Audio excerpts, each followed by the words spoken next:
Hi, my name is Beverly Popek, and I'm a supervising compliance officer at the Office of Labor Standards Enforcement, City and County of San Francisco. Our office is here to help you understand your compliance requirements. Today, we're going to take a look at the Healthcare Accountability Ordinance, also known as the HCAO. The Healthcare Accountability Ordinance is a contract requirement. It applies to contracts for services and leases.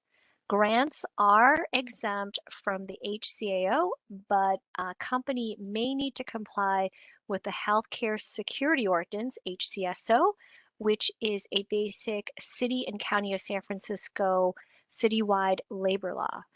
So if you are a nonprofit with a grant, you are exempt from the HCAO. However, if you're a nonprofit with a contract for services, this webinar, this law applies to you. Covered employers. You're a covered employer if you're for profit with 20 or more employees anywhere in the world. It's a global count. If you're a nonprofit, you have to have at least 50 or more employees. Since this is a contract requirement, you must have some sort of city contract or perhaps a lease for a city property. Some of our common leases would be with the San Francisco International Airport or the San Francisco Port. If you have subcontractors or subtenants, these requirements also trickle down to your subcontractors and your subtenants. So please inform them, and you can certainly share this video with them. Now that you know you're a covered employer, let's turn our attention to covered workers. Anyone working for a covered employer on a city contract or a leased property at least 20 hours a week is covered under the Healthcare Accountability Ordinance. And this can be anywhere in the United States.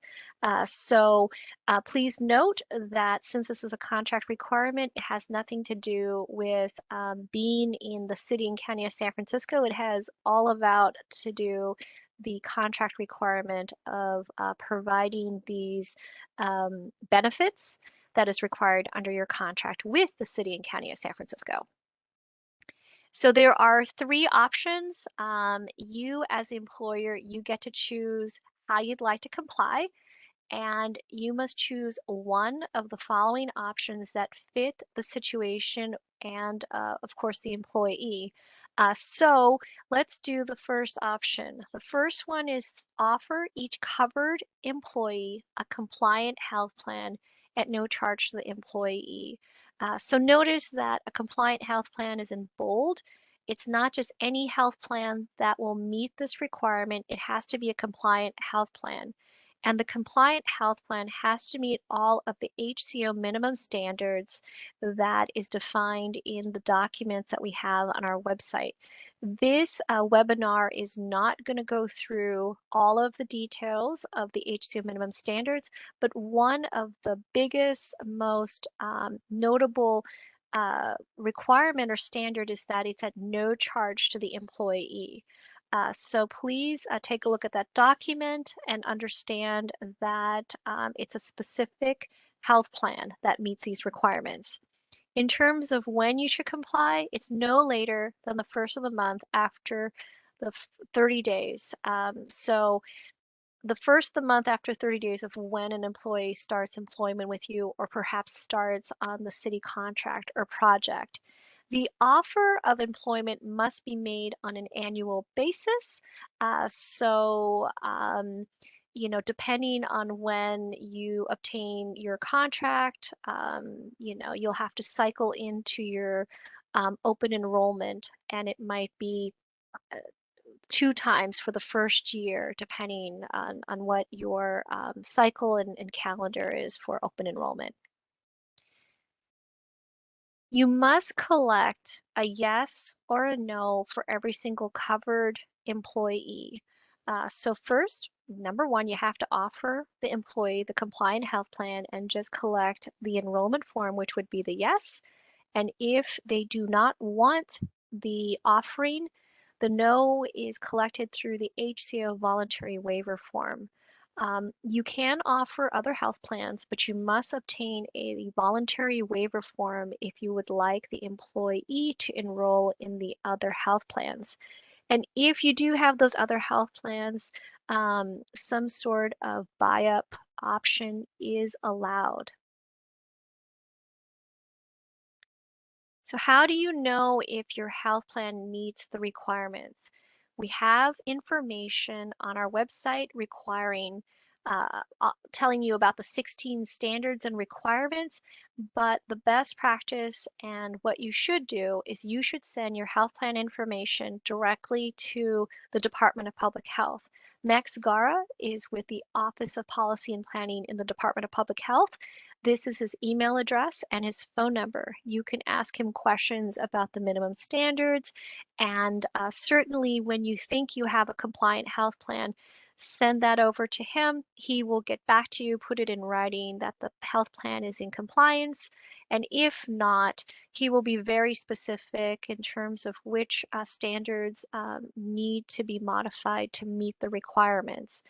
If the plan is found to be in compliance, please keep the email on file for 3 years after the termination of your contract for compliance reasons, if there are any questions or inquiries.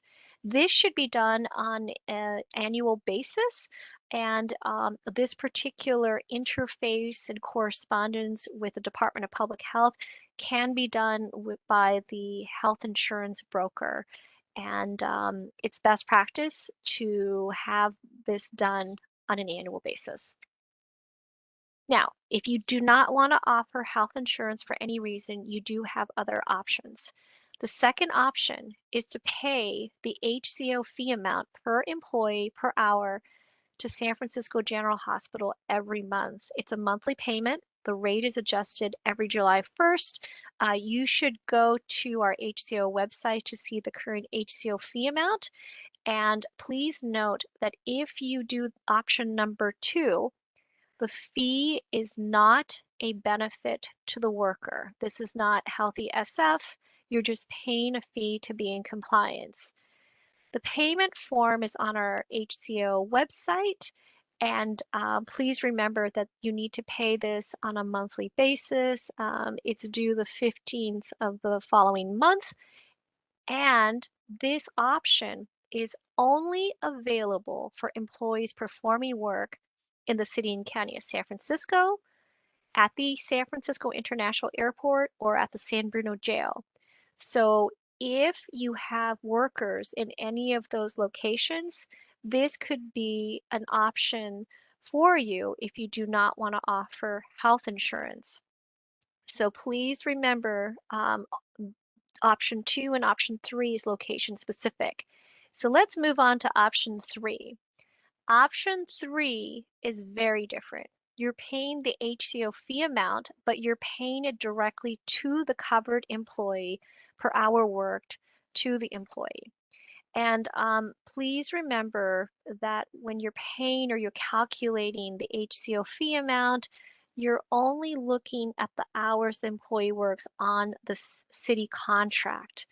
So if you have a contract for services and you're providing services to multiple clients, we're only, of course, concerned with the hours or time that your employee is performing work for us, the City and County of San Francisco. So that's something to remember. Now, if this is an option for you, option 3, there are some best practices of how to document and how to administer paying the employee direct.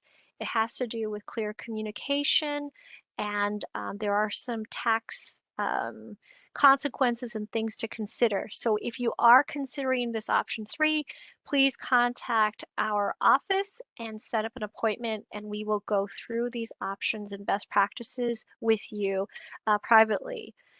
Now, in terms of location, this option, option 3, is only available for employees who work on a contract outside of the city and county of San Francisco, and is not an option for work performed at the airport or at the jail. So this would be for other parts of the San Francisco Bay Area, other parts of California, other parts of the United States. And the payment of the fee, which is direct to the employee, is on a monthly basis, very similar to option two, but who are you paying is a little bit different. It's directly to the employee. Now, these are the three options. You as employer, you get to choose. The employee does not have the ability to request or demand that they would like option three or option one. So please be advised, and it's on the Know Your Rights form that we'll be discussing a little later. So what if my worker is not an HCAO covered employee or worker? And this is a question that comes up for companies who are performing work in the city and county of San Francisco. Perhaps they have an office there, and your employer worker does not work 20 hours or more a week on the city contract, but they are working on the contract and they are performing work in the city and county of San Francisco. So if that is the situation, the citywide law of Healthcare Security Ordinance, HCSO, is the law you have to comply with. That is what you need to do, and this is the information for the Healthcare Security Ordinance unit. Email address, phone number, as well as the website. We're going to run through some frequently asked questions and some answers for the Healthcare Accountability Ordinance. First one here, I offer health insurance to an employee. Is this sufficient to meet the requirements of HCAO? I have to say that it could be maybe, but we always need to check to see if the health plan, health insurance, meets the compliance standards of the HCO minimum standards. So there's 16 standards, and we're not sure until we check. So we want to be certain. So please send over your health plan information to the Department of Public Health, and they will certainly get back to you promptly with a response and to let you know if your health plan meets the requirements. The contact information was given, and we'll have that contact information again a little later in this slide deck. Next one, my employee says that they don't want the health insurance I've offered, which meets these requirements. They would like me to pay them the HCO fee. Is that allowed?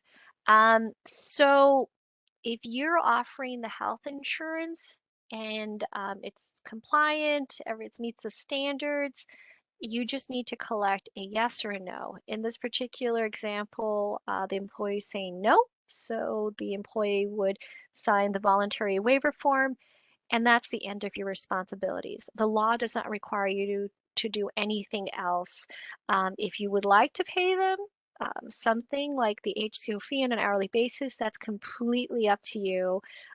So I hope that helps with you for you to understand what the options would be under this situation. Next, we don't perform any services in San Francisco or California. Do we have to comply with the requirement? The answer is yes. If you have a contract with the city and county of San Francisco, that's us, and we've hired you to perform services, and the services that you perform is somewhere else in the United States, not in California, not in San Francisco, that is perfectly fine. We have lots of contractors who work a lot of places in the United States, and you do have to comply with these contract requirements, such as the Healthcare Accountability Ordinance. Next question. My employees' hours fluctuates and I can't figure out if they're covered under this law. So what should you do? So if they're variable hour employees, try to gather information about how it fluctuates in terms of maybe schedules, milestones, and then make an appointment with our office. We'll help you figure out what you should do and to determine if they're covered under the Healthcare Accountability Ordinance. If this particular employee is working in the city and county of San Francisco, perhaps they're covered under the Healthcare Security Ordinance. We'll be able to assist you and figure it out. Now we'll do a web page tour of the Healthcare Accountability Ordinance's webpage. This is the Healthcare Accountability Ordinance's webpage. At the very top here, these are the links for the HCO amendment and mayoral directive. If you know that you have to comply with the HCAO, Healthcare Accountability Ordinance, you don't have to click on those particular links. The Healthy Airport Ordinance is an amendment of the Healthcare Accountability Ordinance and its specific requirements for San Francisco International Airport Quality Standards Program employers and their QSP, their Quality Standards Program employees. And if all of that sounds like not you and you don't work at the airport, you're not a quality standards, it's probably not you. But certainly, if you have questions, you can always call and to ask to help you determine if you're navigating and understanding this correctly. This section email list, please sign up to receive periodic email updates about the HCAO and the companion ordinance, the minimum compensation ordinance. These two laws are requirements per your contract with the City and County of San Francisco. And we just send up some regular updates regarding if there's changes to the minimum standards, rate increases, et cetera, et cetera. This is the overview section for the Healthcare Accountability Ordinance. It quickly and succinctly describes the three options that I mentioned to you. And on the right-hand side, this is the English version of the notice or poster. It has the three options that we went through today. In red, that's the contact information for the Healthcare Accountability Ordinances unit. You can reach us directly at the phone number or email address listed. The next section is statutory authority. If you're interested in reading the actual HCAO that was passed in 2001, you can read that here. And right underneath the statutory authority, the actual ordinance itself, this is the regulations document that has the rules and regulations for implementing the Healthcare Accountability Ordinance. Next, we have the forms and documents section for employers. We have the minimum standards information as well as a guidance document. This is provided by the Department of Public Health. And please make sure that you read and understand all of the standards. So just to be clear, to recap, a health plan must meet all of the HCO minimum standards. So if there's one standard that has not been met, then the plan is not in compliance. This is the posters section. We have posters in multiple languages, English, Spanish, Chinese, and Filipino, and the Know Your Rights forms. So the poster needs to be up at least once a year or distributed. You can mail these posters, and the Know Your Rights form needs to be distributed and signed and received on an annual basis. We also have these forms available in multiple languages. If you are planning to comply with the HCAO by offering health insurance, this is the voluntary waiver form. We also have that in multiple languages. And here is the payment form for option 2. Please note that this form is updated just a little before or just after, excuse me, July 1st because the HCO fee rate increases July 1st. There are some automatic calculations. If you save the form on your computer, don't forget to either change the formula yourself or download a current and new form after July 1st of the year. So this is Max Gara's information, and you would again contact him regarding questions about the minimum standards and if you want to review your health plan. This is the contact information for the Healthcare Accountability Ordinance Unit. Feel free to contact us via phone or email. And we also have the website for the Office of Labor Standards Enforcement, where we have information about other contract labor laws as well as citywide labor laws. Thank you and have a great day.